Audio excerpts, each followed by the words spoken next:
The subject this morning is Internet crimes against children. You'll want to listen up.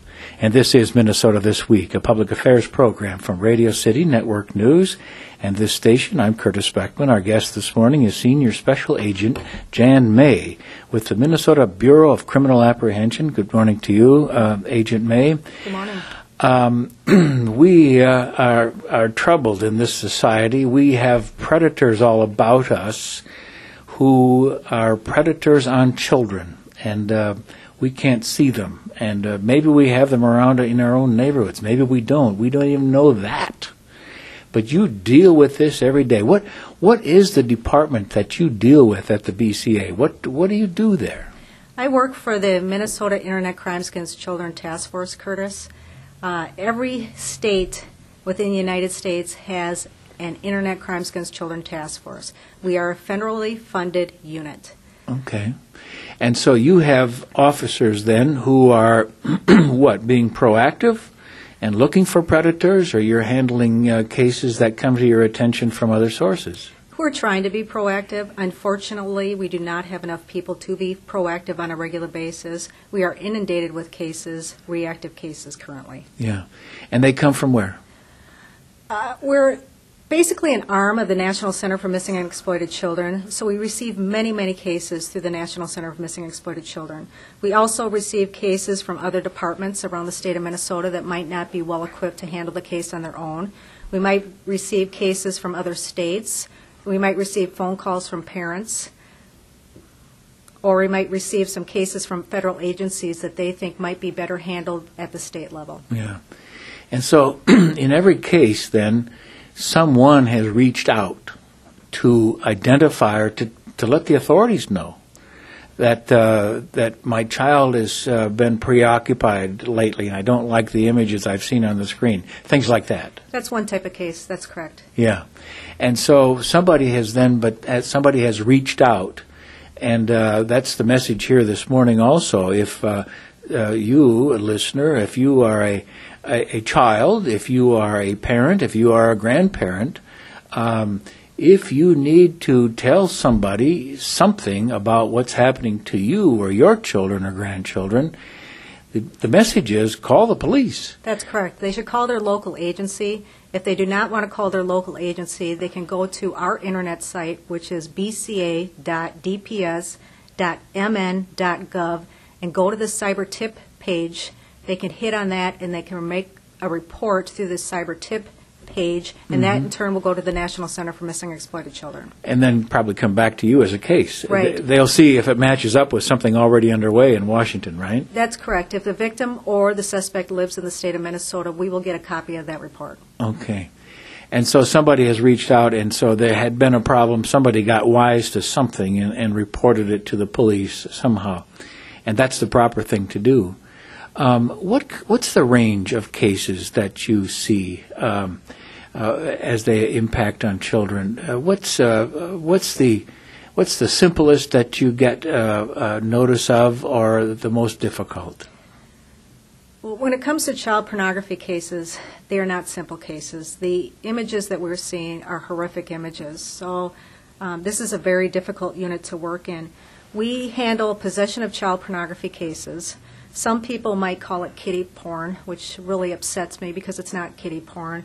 It's an image or a video of a horrific sexual assault that occurred between an adult and a child, and someone either videotaped it or they took a still photograph of it. We see manufacturing of child pornography cases. Like I just mentioned, if someone sexually assaults a child, the person might take a picture of the sexual assault or videotape the act. We're seeing a lot of these cases.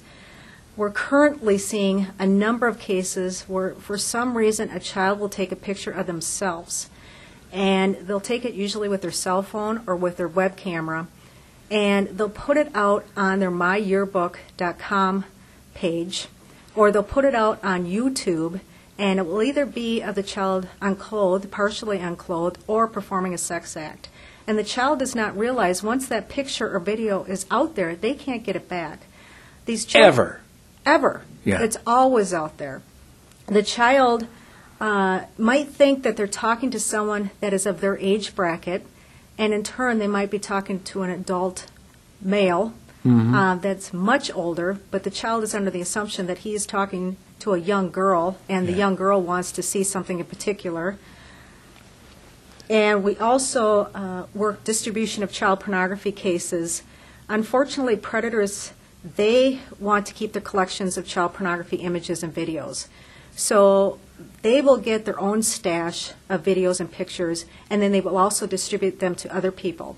Their friends. Their friends. Other predators, yeah. Other like-minded individuals out there that have the same interest, and they collect them. It's considered their trophies. Now, it used to be that these people who got caught, if they had 10,000 images in their possession, there were 10,000 crimes. Is that still the case? No, it's not the case. Was it ever? There are some attorneys that will charge 1 count per image. It depends on the county attorney's office. Because of hard drives being so large, and I'm not a technical person, but because they're so large, they can keep thousands and thousands and thousands of images. And it's a moot point to charge someone with 1,000 counts, because nothing is going to happen to them in the court system. Right. So, but that's the goal then for these perpetrators, is to have a collection of images of children, and my collection is better than your collection, or do you want to buy mine, that kind of thing. It's considered their trophies. Yeah. And it's almost like some people think of baseball cards as their collection. They think of their pictures and the images as of their collection. And as they look at the picture or they look at the video, they relive the moment. They get a sexual high when they view this particular item. Mm-hmm. So you said the images in the Internet are everlasting. Is it your sense that there is more and more and more every day, every week, every month, every year? Or are we still hashing around on the images that were here 10, 15, 20 years ago? Oh, no, we have images that are occurring every single day, every single second of every single day. Like I mentioned earlier, unfortunately, kids nowadays think it's really funny to take a picture of themselves. Well, that's one kind of child pornography image. It was a self-produced image. And unfortunately, they have overwhelmed the system by putting those images out there, because our main goal is to try to find children that are being sexually exploited by someone else. Mm-hmm. What's the adult's fingerprint on that? Is it in the technology around the screen, ones and zeros? How do we identify the perpetrator who has collected this image and goes back to it for his gratification? Well, that's difficult. We're seeing a lot of cases nowadays where someone will sexually assault someone, and they'll take a video or they will take an image of it themselves. Well, in that particular case, the victim usually knows who the suspect is. If the victim does not know who the suspect is, that video or image will be out there for a long period of time. We might not even know who the victim is. So we're not only trying to identify the suspect, we have to first identify the victim. And the National Center for Missing and Exploited Children really comes into play when we're trying to identify children. They have a specialty unit called the Child Victim Identification Program. So when we seize computers, when we receive child pornography images and videos, we send all those videos and images to the National Center for Missing and Exploited Children Child Victim Identification Program. They have a great group of analysts there that will look through these images and videos with the ultimate goal of trying to identify who that child is. Mm-hmm. There are some series out there that they know who the child is, and there might be 15, 20, 30, 100 some images or videos of that particular child, and then that's called a series. When they find that they do not know who the child is, they will look at other things within that particular picture. They will try to identify who the suspect is by the suspect's appearance, by the metadata within that particular picture, or what is within that picture. Is there a particular bag that might say Home Depot, for example? Mm-hmm. So I suppose every one is a little different. When you said that you have so many cases and they have so many cases, let's get some handle on the numbers. Are you talking about 10 new cases a week, 100, 1,000? What is it? Last month alone, we received approximately 100 cyber tips alone from the National Center for Missing and Exploited Children. 100 just last month? Just last month, approximately. And a majority of those cases, unfortunately, were of kids that were uploading images of themselves on myyearbook.com. That overwhelms our agency, that overwhelms our affiliates around the state, because we have to talk to every single child. And that is not our ultimate goal. We do not want to charge these kids with manufacturing of child pornography, but that still takes a lot of time. Yeah. Then every other case that we investigate, it takes a long period of time to investigate it, but then when you seize the evidence, when you seize the videos, you seize the images, we have the computer. We have to painstakingly sit at a viewing station and look at every single image and every single video, and we have to bookmark it to say this is a child pornography image or video. And I have spent a month, just 1 month, looking at one case of going through all the videos and images. Wow. Did you finish? Yes, and that was with the assistance of 3 other co-workers. Every single one of us were at one station, one viewing station, viewing images and videos for that one case. And so it came to you because at the national level, they discovered that this perpetrator is in Minnesota, or the victim is in Minnesota, or both? Right. Either one. Because let's say we have a victim in Minnesota and the suspect is in California, the National Center, with their help, a copy of the case goes to California and a copy of the case goes to Minnesota. Gotcha. And so then 2 police organizations are on this, trying to identify these people. At what point does a perpetrator, get so comfortable in this that he or she is generating 10, 100 files for the national group, and that come to you also? Do we have that? Where they're manufacturing their own videos and images? I mean, where they just keep going and keep amassing more and more and more. Oh, yes. Same guy. Yes, same guy. Yeah. Same guy will get a number of victims, and it's usually he. We see women predators, but not as often as males, Right. so I apologize by saying he. But he might have numerous victims where he will take pictures or videos of that person. In turn, they will also distribute back and forth with other like-minded individuals, so they will gather large collections of videos and images. And if it took you a month to go through somebody's collection, what do they do with them? Do they sit there and look at them for a month also? Oh, they're gold. They know exactly where their images and their videos are located. They will keep it on their computer, or they will download it onto a flash drive. They'll put it onto CDs.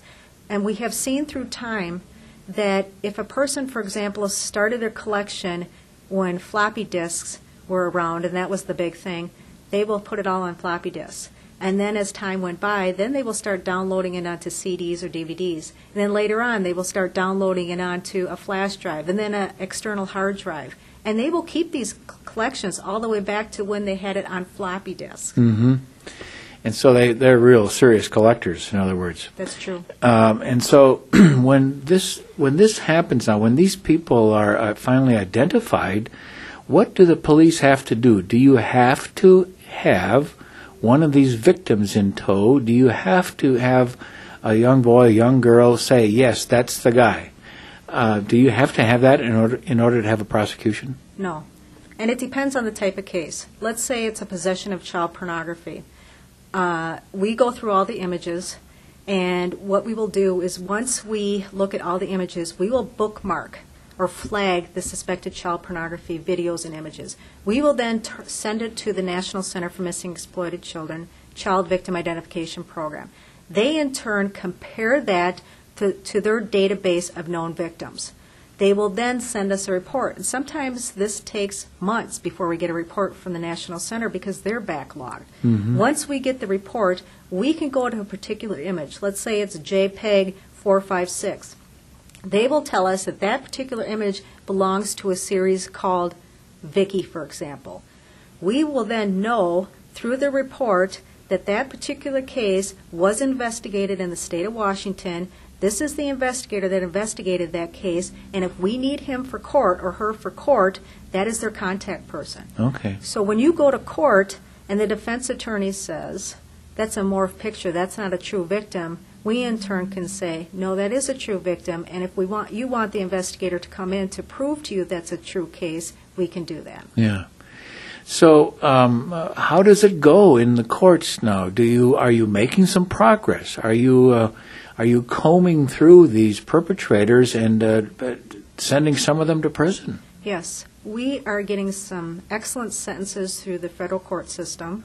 We are sending as many cases as possible through the federal courts, and we're also presenting numerous cases to the various county attorneys around the state.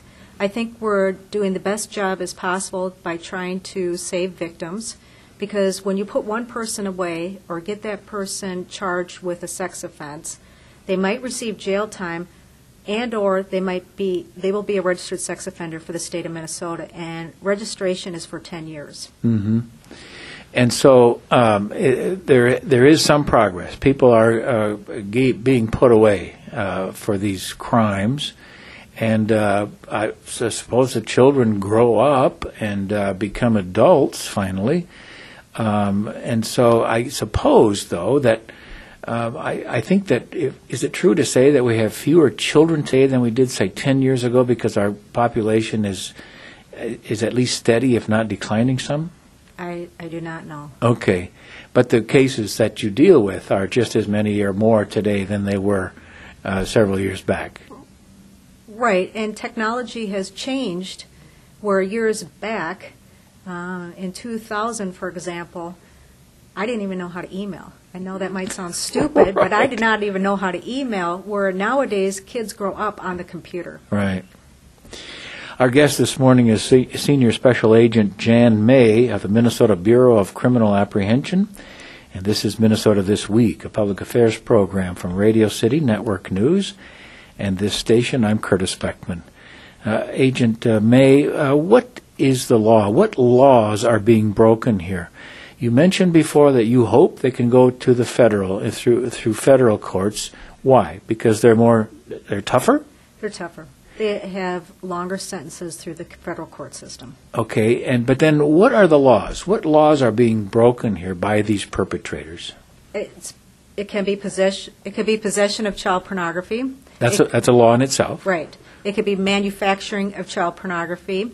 It could be the solicitation of a child.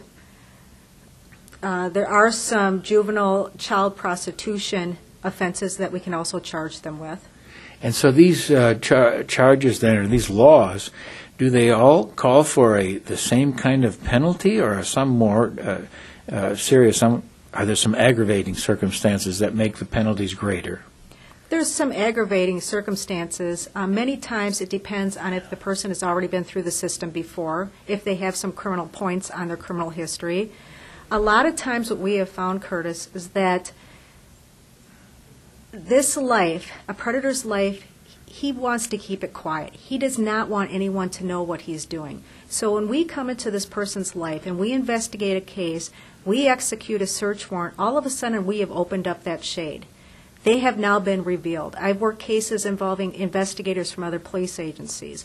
We've worked cases involving bankers, cases involving ministers, cases involving priests, coaches. Really? And all of a sudden we have opened up that shade, and what we have found, unfortunately, is they might commit suicide because no one else knew that they were into what they were looking at, except for maybe their victim, if they had a hands-on victim. Mm-hmm. So if they commit suicide, you've lost. You won't get a prosecution, but you'll be one fewer predator. Yes. I suppose out there somewhere. I don't know if there's any humor in that. Yeah. But how often does that happen? Happens quite a bit. What's quite a bit, though? 5 times a month? 5 times a year? I think we've had a few of them a month. Okay. Excuse me, not a month, a year. Mm-hmm. And it's hard to figure out how to handle that, because in some ways you think that's justice. In other ways, a person just took their own life. Right. So as an investigator, it's hard to kind of digest that in your own head. When you go into somebody's home with a search warrant, aren't you probably going to take that suspect out in handcuffs? Not necessarily. And the problem is, as I mentioned earlier, it takes a long time to view the images. So what we want to do is we want to look at the totality of what that person has on their computer. If I arrested the subject right away and then he goes into the court system, we have 36 hours to charge them. Right. Well, within 36 hours, I could not go through all the images that that person has on their computer. Plus, we have a backlog here at our forensic unit. I cannot send those images to the National Center for Missing and Exploited Children Child Victim Identification Program, in turn get my entire case together and present it to the county attorney without seeing the whole picture of what is going on there. Mm-hmm. So you can't just find one and determine that that's a case of child pornography and prosecute just that one image. We can, and some agents, some police officers with other police departments do that. Our unit has basically been leaving the subject at that residence, making sure that it's a safe environment and that no kids are in the house, and then going through doing the best job we can to put a complete case together before we present it to the court. And so now he's going to be at loose. He's going to be loose. Correct. Until you come back, and he's going to know whether you're going to find a case against him. He already knows that, doesn't he? Right. He knows what's in those files. Right, and we've already interviewed him, and we usually get a pretty good idea. We know we do not get the total truth when we interview them, but we get a part truth. And a lot of times they will admit to the possession, but they will not admit to the hands-on offending. Mm-hmm. And I have seen studies from 80% to 95% that predators that look at child pornography images are hands-on offenders. Mm-hmm. When you say that the federal courts are better for you, you have to, in order for you to send a case into the federal system, you have to find somebody in the Attorney General's office who does the same thing you do. No, don't you? No, we're very fortunate here that the U.S. Attorney's Office has given us the avenue to take cases directly to their office to be charged. It has to meet a certain criteria. They give us criteria depending on, I'm sure, their caseload, what type of cases that they will take for that year. Mm-hmm. If it does not meet their standards, we will send the case to the particular county attorney where the incident took place, or where the suspect lives. Okay, so but you can decide then, I suppose, when you've done a search warrant and you've got something, you've made a case. At that point, can you decide whether you're going to take it to the federal courts or do it in the state courts? If we can take it to the federal court system because it meets their requirements, we will definitely take it to the federal court system before we take it to the state court. And so if convicted in the federal system, what does he face in the way of prison time? I've had some cases where they will receive 10 years in prison. That's max? I cannot tell you exactly. Okay. I'm not. The same case in the state courts would get what? A year. A year. Approximately. And these are approximate time periods. But the bottom line is we get more time at the federal system than we do at the state system. And that's because we haven't been diligent to keep track or keep up with the burgeoning society and the burgeoning crime? I think we have some excellent statutes on the books. I do not think that our sentencing guidelines match what the severity of the crime. Right. And, you know, probably it's because the jail system is overwhelmed. I'm not an attorney. I'm not a judge. I can't speak on that. But I'm sure that's a problem. Yeah. And so it's the disposition of these people once convicted, that's a challenge too. Right. And the feds, if they have long prison sentences, that must mean they've got the prisons to put these people into, huh? We've sent some cases their direction, and we've gotten some excellent time, and some offenders, some predators have gone away for a long period of time. Right. So it's an ongoing challenge then to find these people, to get the evidence, gather up the evidence. You have to do all of the normal evidence gathering that other officers do when they're investigating a drunk driving or a robbery, anything else. You have to get all your ducks in a row. You have to get your evidence together, don't you? That's correct. And if you're working in today's cyber world, it's very difficult to get that done. Right. How many people work in your department? We have 4 agents from the Minnesota Bureau of Criminal Apprehension that works in our department. 3 of them are investigators. The other person is in charge of our forensic unit. In addition, what's forensics as opposed to investigating? Investigating is basically what you mentioned earlier, is that we go out, investigate the case. We execute the search warrant. We look through the images. We put the case together for CVIP. We present the case to the county attorneys. The forensic unit is basically when we bring back all the computers, they get the computers imaged, so nothing has been changed on that computer, so that we can go in at a viewing station and look through all those images. So you have to be able to prove up that you didn't screw it up when you went in there and looked for evidence. Absolutely. And not only might it be images or videos, there are also emails that play a role, where a predator might be talking to another predator in an email. That's excellent evidence. Yeah, because you can identify the sources there, can't you? Right. What would make your job easier then? More people, or better equipment, or a device in these messages that would give you instant identification of where this perpetrator is? Well, for sure, I'm going to say we need more people. Right. But what would really help us would be parents getting involved in the lives of their children, to know what is going on. Unfortunately, a lot of parents allow their child to spend too much time on the computer. They do not have any idea what the child might be doing. They might be of my age bracket, that they didn't grow up with computers, so they do not know the different websites that are out there. Right. We're going to get into that because we're going to do a second program, and that'll be on next week. And then we're going to talk about these kids, who's vulnerable, who isn't, what do the parents do, what should they look for, and who's involved there. Let's wrap up on the business of your investigations and getting some prosecutions going.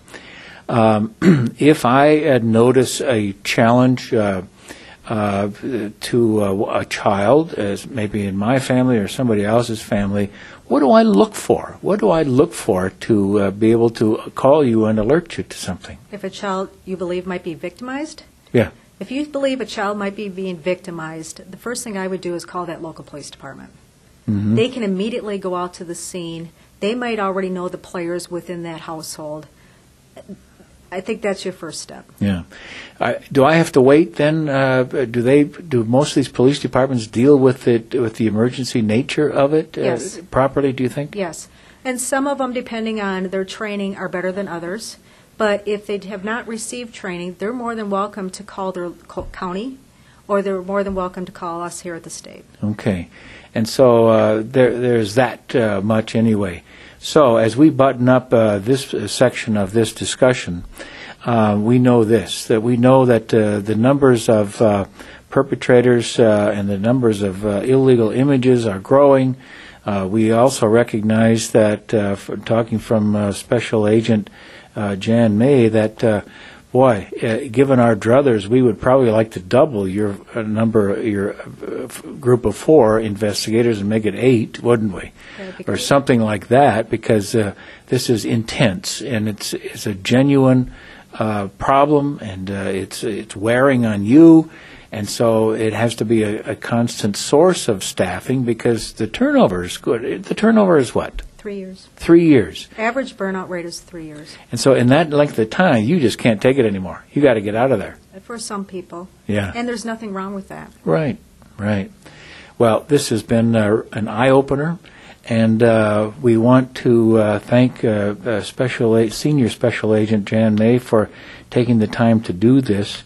Give us a web address or phone number we can work from, Jan, and as another method, a means for people to use to get in front of you. Yes, if they want to report an incident of child exploitation, they can go to our website, bca.dps.mn.gov, and go to the Cyber Tip tab, and they report it that way. Or they can call our main line at 651-793-7000 and ask to be redirected to the ICAC unit. That's Internet Crimes Against Children. Yes. Put that in your heads, listeners. Internet Crimes Against Children. They're working on it. Special Agent May, thank you very much for being with us this morning. Thank you. And this has been Minnesota This Week, a public affairs program from Radio City Network News. And this station, I'm Curtis Beckmann. We'd like your comment. please write to Minnesota This Week in care of this station, or write to Minnesota This Week, Radio City Network News, Post Office Box 390292, Minneapolis, Minnesota 55439. Thank you, and good morning.